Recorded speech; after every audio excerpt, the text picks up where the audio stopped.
Salam sejahtera dalam kasih Yesus Kristus.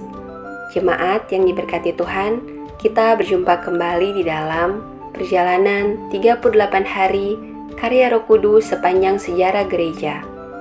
Saat ini kita akan mendengarkan kisah dari Jacob de Vroom bersama saya, Stephanie Esther.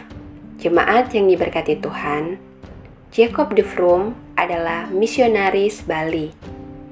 Pada tahun 1866, Jacob de Vroom tiba di Pulau Bali. Jacob de Vroom menetap di desa Jagaraga di Kabupaten Buleleng.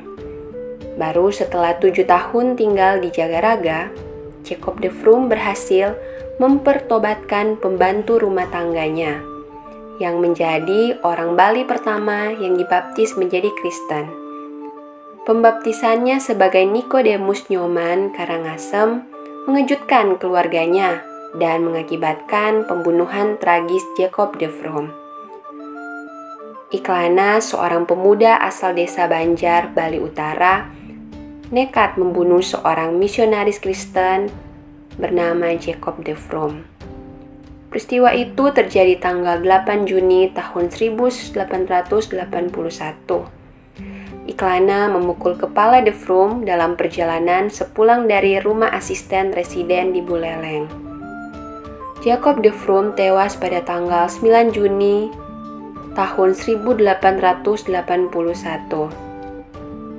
Saudara-saudara yang diberkati Tuhan, C. Lekker-Kerker dalam bukunya The History of Christian Mission to the Balinese pada tahun 1919,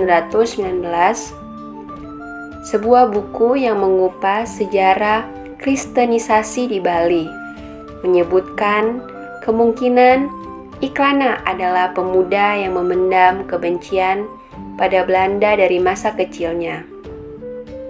Lekker-Kerker menilai latar belakang Iklana yang berasal dari desa Banjar yang terkenal dengan Perang Banjar pada tahun 1868 yang habis-habisan berperang melawan pemerintah kolonial Belanda, sehingga kebencian itu yang menyebabkan ia membunuh Jacob de Vroom.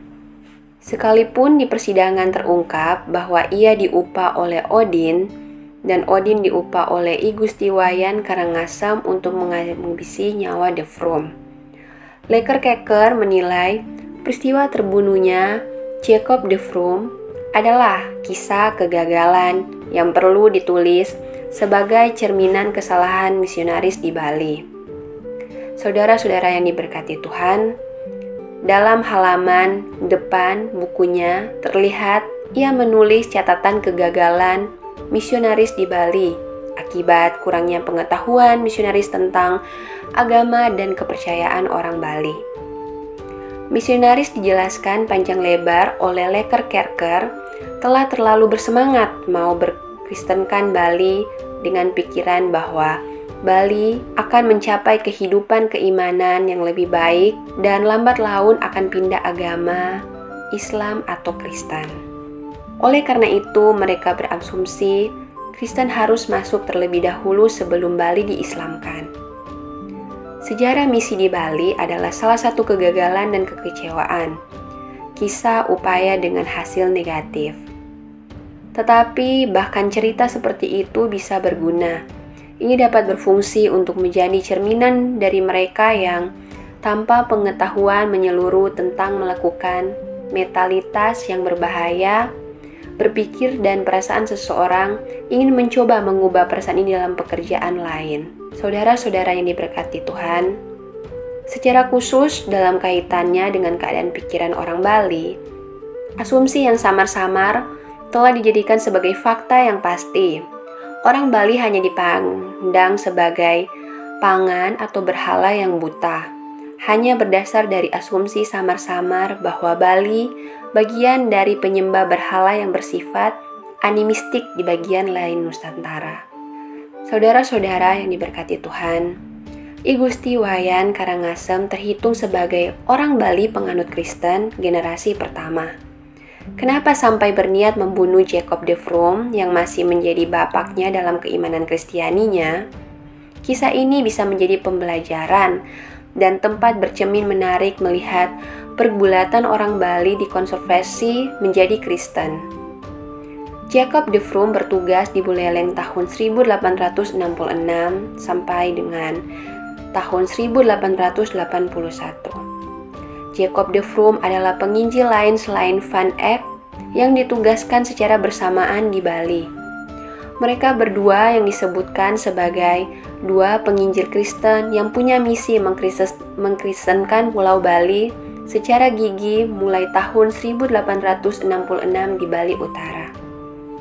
Saudara-saudara yang diberkati Tuhan, dalam pertemuan itu Nikodemus alias I Gusti Wayan Karangasem diundang bertemu oleh Jacob de Vroom. Konon, setiap Jacob de Vroom bertemu I Gusti Wayan Karangasem, ia menguji kesetiaan I Gusti Wayan Karangasem dalam keimanan Kristennya. Ada kemungkinan dia curiga kalau Nikodemus kembali menjadi I Gusti Wayan Karangasem, alias balik kembali menjadi Hindu Bali.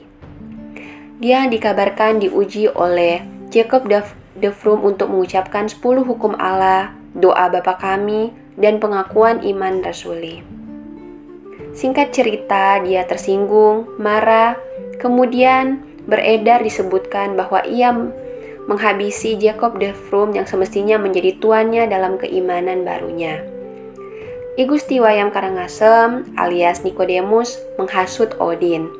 Odin meminta Ikana untuk membunuh de Vroom. Odin dan Ikana adalah dua orang pembantu de Vroom. Nikodemus memakai tangan Odin, dan Ikana menghabisi de Vroom. Saudara yang diberkati Tuhan, peristiwa pembunuhan misionaris yang didalangi I Gusti Wayan Karangasem lewat Odin dengan eksekutor Ikana tersingkap. Mereka ditangkap, dikirim, dan diadili di Batavia, kemudian dihukum gantung. Jemaat sekalian, dari kisah Jacob de Vroom, kita sebagai umat Kristen yang percaya pada Tuhan, kita harus memberitakan misi bagi orang yang belum mengenal Tuhan. Kita dapat melakukannya bersama dengan komunitas atau secara individu. Meskipun perjalanan akan tampak sulit dan banyak rintangan di kedepannya, namun kita perlu berjalan dengan iman karena Tuhan pasti menyertai dan menuntun perjalanan kita. Saudara yang diberkati Tuhan, marilah kita berdoa. Tuhan Yesus, terima kasih atas kesempatan yang sudah Engkau berikan sehingga kami dapat mendengarkan kisah dari Jacob de Vroom. Biarlah dari kisah ini kami boleh menjalankan visi agar banyak orang bisa mengenal-Mu dan mendengarkan kabar baik tentang-Mu. Biarlah kami akan terus berharap pada-Mu, berkati kami, dan biarlah kami juga bisa menjadi berkat bagi kehidupan orang lain. Terima kasih Tuhan untuk penyertaan-Mu kepada kami semua. Di dalam nama Tuhan Yesus Kristus kami berdoa.